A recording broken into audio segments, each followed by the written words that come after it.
नमस्कार, मैं हूं अजय और आप देख रहे हैं 18 की पंचायत। तो कोरोना महामारी से जंग को मौके में बदलने के लिए, अवसर में बदलने के लिए पीएम मोदी का मंत्र और सीएम योगी का मॉडल अब रंग ला रहा है।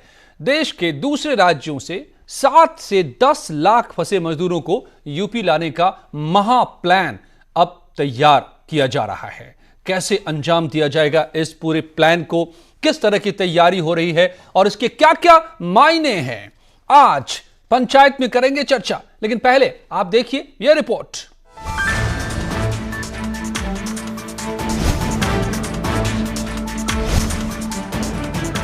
देश के अलग अलग राज्यों में फंसे यूपी के करीब 7 से 10 लाख प्रवासी मजदूरों के घर वापसी का महाप्लान तैयार हो चुका है।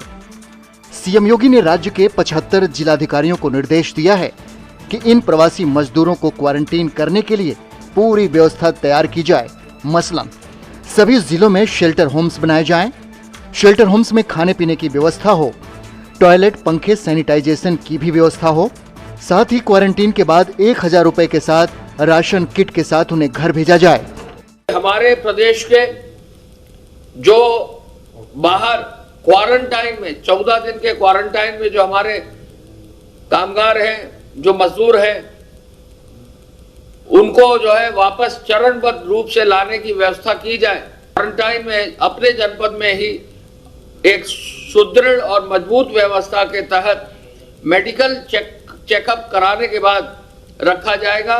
इनके भोजन पानी की अच्छी व्यवस्था की जाएगी और ये इंश्योर किया जाएगा कि इनको कोई कठिनाई किसी तरह की ना हो। सीएम योगी ने करीब 10 लाख मजदूरों के लिए प्रदेश के सभी जिलों में क्वारंटीन सेंटर बनाने के लिए निर्देश दिए। ये quarantine centre school, college, panchayat भवन, सामुदायिक भवन, स्टेडियम, प्राइवेट होटल, बड़े मैदान, मैरिज हॉल, सरकारी पार्क में बनाए जा सकते हैं। दरअसल राजस्थान के कोटा से 6500 छात्रों को घर तक पहुंचाने के सफल ऑपरेशन के बाद सीएम योगी ने अब मजदूरों को घर लाने का महा ऑपरेशन शुरू किया है, जिसका गणित कुछ इस तरह से हो सकता है जैसे कोटा से 6500 छात्रों के लिए 2 दिन में 250 बसें लगी थीं। अब 10 लाख मजदूरों के लिए 38,461 बसें लगेंगी। अगर घर वापसी का लक्ष्य करीब 60 दिन का है तो 4000 बसों के साथ करीब 10 ट्रिप लग सकते हैं। साथ ही ट्रेन की भी मदद ली जा सकती है। इस पूरे महा ऑपरेशन में सोशल डिस्टेंसिंग के साथ घर वापसी होगी। यही नहीं, योगी सरकार ने 82 बसों के जरिए हरियाणा से 2224 लोगों को भी बुला लिया है, जिन्हें 14 दिन के लिए क्वारंटीन कर दिया गया है। Bureau report, news 18। ये ऑपरेशन जिसको योगी सरकार ने शुरू किया है, मुख्यमंत्री योगी ने निर्देश दिया है, इसको जब पूरा किया जाएगा, अंजाम दिया जाएगा, तो ये शायद दुनिया का सबसे बड़ा अपने आप में ऑपरेशन होगा। एक साथ 10 लाख के करीब लोगों को वापस लाना। मगर क्यों इसकी जरूरत पड़ी और क्या इसके मायने हैं, कैसे इन्हें अंजाम दिया जाएगा, आइए समझते हैं सारे पहलुओं को। मेरे साथ जुड़े हुए हैं डॉक्टर अनीस अंसारी, पूर्व आईएएस ऑफिसर। इसी प्रोग्राम में अंसारी साहब ने 2 दिन पहले इस मुद्दे को उठाया था। अब सरकार ने इस महा अभियान को शुरू कर दिया है। मैं डॉक्टर साहब से पूछूंगा कि क्या इसके मतलब है। Doctor Mohsin Wali, senior consultant, sir Gangaram, लगातार हमें बता रहे हैं कोरोना के दौरान हमें कैसे कोरोना को मात देना है, उसके तरीके सिखा रहे हैं। बहुत बहुत स्वागत है सर आपका एक बार फिर से। आज मैं समझूंगा कि इसको मैनेज कैसे किया जाए।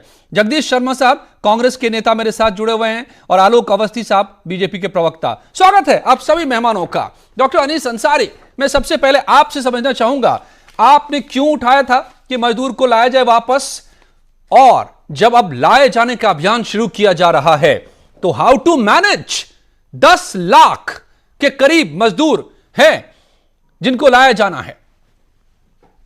सर, मैं पिछले 1 महीने से, जब से लॉकडाउन शुरू हुआ, बराबर ये विनती करता रहा हूँ फेसबुक, ट्विटर और सरकारी जो अफसर हैं हमारे सीनियर यूपी के, कि माननीय मुख्यमंत्री से अनुरोध करना चाहिए कि जो लोग फंस गए हैं बाहर, उनको वापस लाया जाए बहुत ही सही तरीके से, यानी ट्रेनें चला के और बसों के ज़रिए। इसमें फिगर जो है 10 लाख का, इसमें थोड़ा इजाफा करने की ज़रूरत होगी। 10 लाख मज़दूर जो माइग्रेंट लेबर या प्रवासी मज़दूर हैं वो यूपी के नेशनल कैपिटल रीजन में हैं, और तकरीबन 10 लाख ही बिहार के लोग होंगे महाराष्ट्र और नेशनल कैपिटल रीजन में, यानी 20 लाख का फिगर है, 10 लाख यूपी का और 10 लाख बिहार के। सरकार को इस वक्त ये नहीं फ़र्क करना चाहिए कि हम बिहार के लोगों को नहीं लाएंगे, यूपी के लोगों को लाएंगे, क्योंकि जो लोग भी बिहार में जाना चाह रहे हैं वो यूपी से होके ही जाएंगे, तो उनको राइट ऑफ वे देना चाहिए।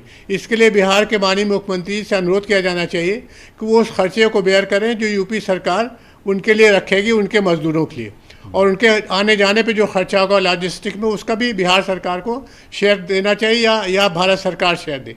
एक तो ये मैं गुजारिश कर रहा हूँ कि इसमें यूपी और बिहार का फ़र्क न किया जाए, क्योंकि बिहार के मजदूर किसी सूरत से बिहार नहीं जा सकते जब तक यूपी से न गुजरें, तो उनको भी देख रेख होना चाहिए, वो भी बिल्कुल यूपी के मजदूरों की तरह। अंसारी साहब, दूसरी बात ये है सर, आप अपनी बात को आगे बढ़ाएं।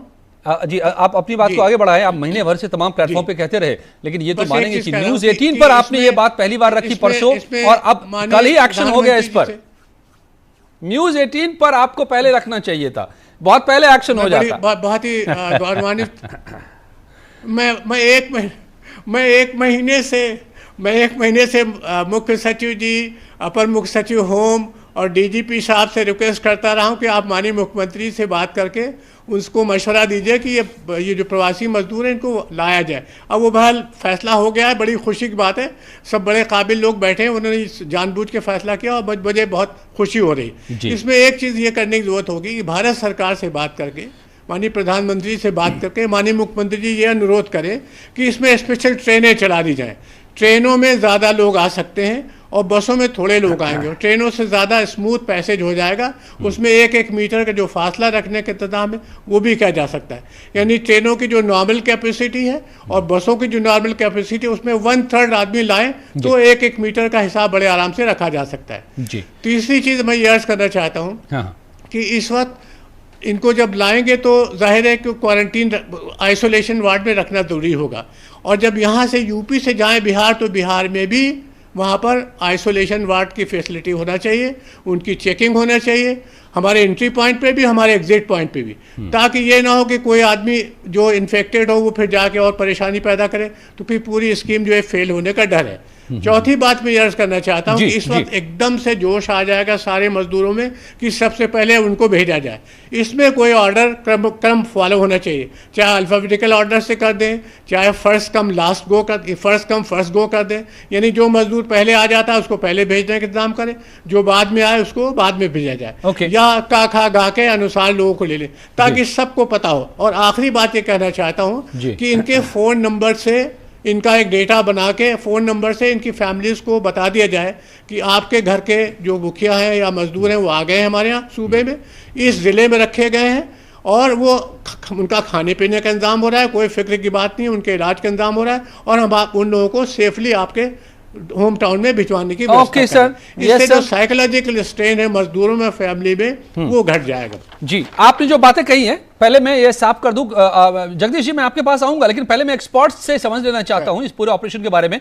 अनीस अंसारी साहब IAS ऑफिसर रहे, और फिर डॉक्टर वली साहब के पास मैं जाऊंगा, लेकिन जो उन्होंने सवाल उठाए हैं, मैं जरा एक आंकड़े सरकार ने जो सामने रखे कि 7 से 10 लाख प्रवासी छात्रों को यूपी में लाया जाएगा, और जिलाधिकारियों को निर्देश दे दिया गया है जिलों में शेल्टर होम्स बनाए जाएं, 14 दिन क्वारंटाइन के इंतजाम किए गए हैं, और यह भी कहा गया कि जो पहले से क्वारंटाइन वहां पर रह चुके हैं उन्हीं को पहले लाया जाएगा, वहां जहां से लाया जाएगा वो उनको वहां पहले क्वारंटाइन होना पड़ेगा 14 दिन।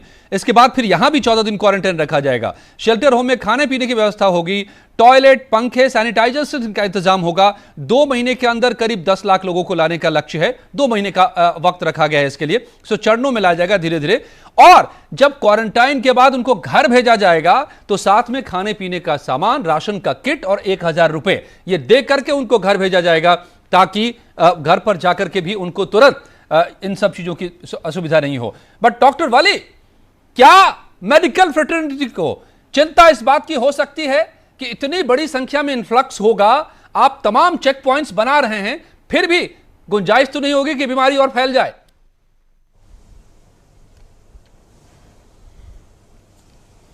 देखिए, मैंने धारावी का एग्जाम्पल देख लिया मुझे खुद अपने निजी तौर पर बहुत ज़्यादा चिंता थी कि धारावी में लाखों आदमी मर जाएंगे, लेकिन कुछ अच्छी बात इन लोगों में ये है कि इन मजदूरों में बीमारी से लड़ने की जो क्षमता है वो बहुत अच्छी है। और अगर इनका डिप्रेशन ठीक हो गया और ये नॉर्मल मूड में आ गए तो फिर इनके अंदर और अच्छी वो शक्ति पैदा हो जाएगी। ये मैंने एक चैनल पे बोला था करीब 15 दिन पहले कि बच्चे की तरह से हैं और बच्चों की तरह ये कह रहे हैं कि मम्मी मम्मी मैं घर जाऊंगा। तो वो वाला कहीं जो बॉडी को बचाने का एक इनेट इम्यूनिटी का रोल होता है वो बहुत ज़रूरी होता है। इनको डिप्रेशन से निकालना है, इनको इस बात की सिक्योरिटी देनी है कि हम इनको ज़बरदस्ती नहीं कर रहे हैं, ये आज़ाद हैं और हम इनके साथ हैं। तो ये बहुत बड़ी बात है। अगर इनके अंदर सेंस ऑफ सिक्योरिटी इनकलकेट हो गई तो इनको कुछ नहीं होगा। और इनको जब भी हम आइसोलेशन में रखेंगे, जो बात शाम मुझसे की गई थी जब आपका प्रोग्राम कंसीव हो रहा था, तो वो यही बात थी कि इतना बड़ा शेल्टर होम, इतने बड़े शेल्टर होम कहाँ कहाँ बन सकते हैं। तो जो जो स्कूल खाली पड़े हैं, स्टेडिया खाली पड़े हैं, बड़ी बिल्डिंग्स खाली पड़ी हैं, जो अनऑक्यूपाइड फ्लैट्स खाली पड़े हैं, उनको इस्तेमाल किया जाए और इन लोगों को वहां रखा जाए। और उसके बाद इनको जब अच्छा खाना दिया जाएगा तो फिर इनकी इम्यूनिटी अच्छी हो जाएगी और इनके अंदर खुद में भी बीमारी के लड़ने से की जो ताकत है वो बहुत अच्छी है। तो मैं इसमें बड़ा ऑप्टिमिस्टिक हूँ। हालांकि थोड़ा देर से हो रहा है ये काम, लेकिन देर आए दुरुस्त आए। लेकिन हमको एक स्कीम और बनानी पड़ेगी इसके बाद कि इनको रिहेबिलिटेट करके जब इनकी दोबारा ज़रूरत होगी काम पे, तो वो ये काम पे इनको कैसे लाया जाएगा, ये भी इसका एक प्लान जो है चार्ट आउट करना पड़ेगा। मेडिकल एतबार से ऐसा कुछ नहीं मैं देख रहा हूँ कि इनको कोई कष्ट होगा या कोरोना से ग्रसित हो जाएंगे या वजह से किसी को कष्ट नहीं होगा, महामारी फैल जाएगी, सडन डेथ्स हो जाएंगी। जी नहीं होगा, नहीं होगा।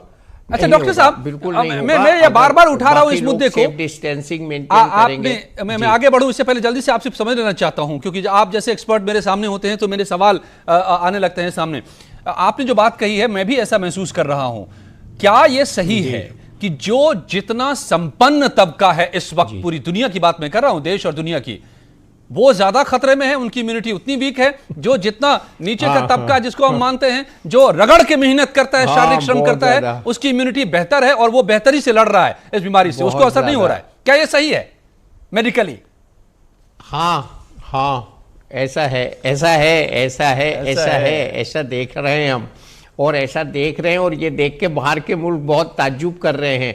कल वो जो परसों शख्स चलता जा रहा था जिसकी बच्ची ने रास्ते में दम तोड़ दिया था, उसके मैंने काफ के मसल्स देखे। उस शख्स के एकदम टेक्स्ट बुक पिक्चर, एकदम बढ़िया काफ के मसल्स थे। तो इन लोगों की सेहतें अंदर से बहुत अच्छी हैं। ये हमारा वो मजदूर तबका है जो अपना खून पसीना बहाता है, दिन और रात मेहनत करता है और एडवर्स सिचुएशन में रहता है, रूखा सूखा खाता है और वो अपनी उन लग्जरीज में नहीं रहता। क्योंकि अमेरिका में इस पे आज बहुत काम हो रहा है कि वो लोग पक्का पकाया भोजन ले लेते हैं, मसाले उनके जो है नहीं होते खाने में, उनका खाना जो है जंक फूड होता है, उनका खाना रैक पे और शेल्फ पे रखा हुआ होता है।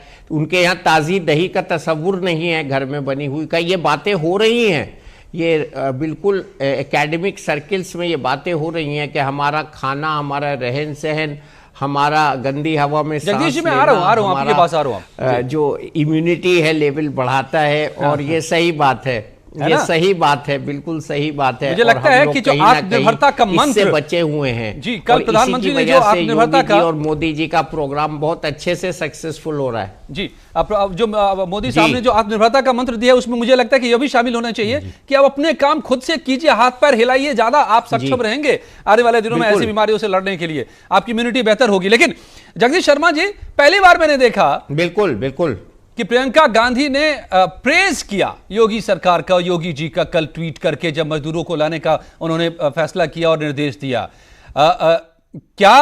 क्या ये मान रहे हैं आप कि सारे मजदूरों को वापस लाया जा रहा है और इतने बड़े अभियान को अंजाम दिया जा रहा है?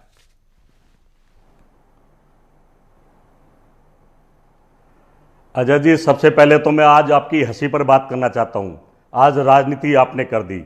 प्रियंका गांधी, सोनिया गांधी, राहुल गांधी और राहुल प्रियंका गांधी सैनी और डॉक्टर सेना और डॉक्टर अंसारी भी पहले दिन से कह रहे थे कि मजदूरों को अपने घर लाए। हम बधाई दे देते हैं मुख्यमंत्री जी को, उन्होंने अच्छा काम करा है। और प्रधानमंत्री से आज भी अपील करते हैं, उत्तर प्रदेश के नहीं पूरे देश के मजदूरों को घर पे लाना चाहिए। ये अच्छी काम है। मजदूर में ताकत है, हिम्मत है लड़ने की, घर में भी काम कर लेगा, पर रोड पे रहेगा तो भूखा मर जाएगा। हम पहले दिन से कह रहे हैं। और बात दूसरी, आज प्रधानमंत्री जी और मुख्यमंत्री भी कोरोना की गंभीरता को समझ रहे हैं। अभी आप ही कह रहे थे कि 2-2 महीने लगेंगे, शेल्टर हाउस बनाए जा रहे हैं, तो समझिए ये महामारी कितनी गंभीर है। इस पर पहले गंभीर होना चाहिए था। देर है दुरुस्त है, अब भी हम स्वागत करते हैं। और मुख्यमंत्री जी तो शुरू से मैदान में, मैं पहले दिन से तारीफ कर रहा हूं। हमें ऐसे ही नेता देश में चाहिए जो जनता की सेवा में दिन और रात लगा दे। पर उस पर राजनीति आज आपने करी, हमने नहीं करी। बस मैं यही कहना चाहता था आपसे। ओके, क्या राजनीति करनी भाई? आलोक अवस्थी जी, आलोक अवस्थी जी, आप जी धन्यवाद करूंगा कि कांग्रेस के प्रवक्ता ने हमारे मुख्यमंत्री जी की तारीफ करी। अच्छी बात है, जब अच्छा काम हो तो तारीफ भी करनी चाहिए। और ये जो है एक अच्छी परिपाटी है देश में, और इसका मैं भी समर्थन करता हूँ। लेकिन सीधी सी बात ये आपने देखा होगा कि मुख्यमंत्री जी ने शुरू से ही जो श्रमिक या जो गरीब लोग जो खाने से वंचित हो गए, काम से वंचित हो गए, कैसे उनको घर में फ्री में राशन पहुंचाया जाए, कैसे हमने 27 लाख से अधिक लोगों को जो है 1,000 रुपया दिया है प्रदेश के अंदर। और अब तो बहुत अच्छी बात है, मैं आपके सामने 2 चीजें और रखना चाहता हूँ, क्योंकि काफी बातें आ गई हैं। हमने जो है अब 18,823 ग्राम पंचायतों को के माध्यम से करीब 4,48,000 मजदूरों को काम भी, रोजगार भी दे दिया है गाँवों के माध्यम से, जिससे कि गाँव की अर्थव्यवस्था सुधरना शुरू हो जाए। और हमने करीब जो एक्सप्रेस वे चल रहे हैं वो चालू हो गए हैं, जिसमें 10,000 मजदूरों को काम मिल गया है। हम 15 लाख रोजगार और उत्पन्न कर रहे हैं। मुख्यमंत्री जी ने आदेश दिया है कि जो मजदूर ये आएंगे चरणबद्ध तरीके से, उसमें उनके लिए भी रोजगार हो, जिससे कि वो अपने कार्य को कर सके। फिलहाल हम तो उन्हीं को लाएंगे पहले जो 14 दिन क्वारंटाइन रह चुके हों, जिनका मेडिकल चेकअप हो चुका हो, उनको हम चरणबद्ध तरीके से लाएंगे। उसको लाने के बाद फिर से उनको हम हर जिले में क्वारंटाइन करेंगे 14 दिन के लिए, और उनका विशेष ध्यान रखेंगे। खाने की व्यवस्था, पीने की व्यवस्था, उनके सारे उनके स्वास्थ्य सुविधाओं की व्यवस्था हम करेंगे। 1,000 रुपया भी देंगे उनको जाते समय, और उनको राशन की पूरी किट भी देंगे। तो सीधी सी बात यह है कि एक बहुत बड़ा ये महामारी का संघर्ष चल रहा है, पूरे देश को इसमें मिलकर लड़ना है। इसमें इस समय हम अपने सारे संसाधनों को हम जो है इस्तेमाल कर रहे हैं। तमाम स्वायत्त संस्था, तमाम देश के तमाम और हर वर्ग के लोग इसमें सहयोग कर रहे हैं। जनता भी सहयोग कर रही है, क्योंकि वो क्वारंटाइन होकर के अपने घर में रह रही है, क्योंकि उसे मालूम है कि घर जाएंगे तो हमको कोरोना मिलेगा, घर के अंदर हम रहेंगे तो हम सुरक्षित रहेंगे। तो यही मैं आपके माध्यम से कहना चाहता हूँ कि ये देश साधु संतों का देश रहा है, बड़े बड़े महात्मा का देश रहा है। यहाँ पर आप देखेंगे कि विदेशों में जिस तरीके से मृत्यु हुई है, जितने लोग बीमार हुए हैं, हमारा देश बचा हुआ है। आज 5 लाख के ऊपर अगर देखेंगे तो हमारे पास 5 लाख टेस्ट में खाली 22,000 ही आए हैं। उसके मुकाबले अगर आप देखेंगे तो अमेरिका में 1 लाख, यूके में 1,20,000, इटली में 80,000, इस मात्रा में जो है 5 लाख के टेस्ट पे जो है लोग बीमार हुए थे। ये बड़ी खुशी की बात है कि देश में ये स्तर गिर रहा है, और मुझे लगता है सरकार जल्दी काबू कर ले जाए इस पर। एब्सोल्युटली। डॉक्टर अनीस अंसारी साहब, आपने उठाया मुद्दा कि एग्जिट का, कि फिर वापस जब ये काम पर जाए। मैं उठा रहा हूं मुद्दा कि क्यों नहीं यूपी में इनको एंगेज किया जाए, इनके लिए रोजगार पैदा किया जाए। 15 लाख रोजगार की बात अभी अवनीश जी ने कही, सीएम ने घोषणा की है कि पैदा किए जाए अगले 2 महीने 3 महीने के अंदर। हम यूपी को पावर हाउस क्यों नहीं बनाएं आत्मनिर्भर बनने के लिए? यहां डेवलपमेंट की जरूरत है, डेवलपमेंट का गैप है, एंड हमारे पास बड़े प्रोजेक्ट्स हैं। इन हाथों को यहीं क्यों नहीं काम?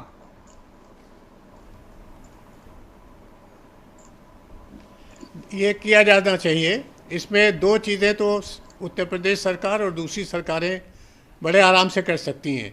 जो मनरेगा और दूसरे फंड हैं जिसमें नए असेट्स बनाए जाते हैं, उसके तहत आप एग्रीकल्चर के क्षेत्र में इस वक्त बहुत काम करा सकते हैं। बहुत जल्दी सिंचाई की ज़रूरत पड़ेगी खरीफ के लिए भी, और नॉर्मल सिंचाई होती, इस वक्त सफाई होती नहरों वगैरह की, कैनाल्स की, तालाबों की सूखे में, तो इस वक्त सफाई वाला काम में इनको लगा दिया जाए।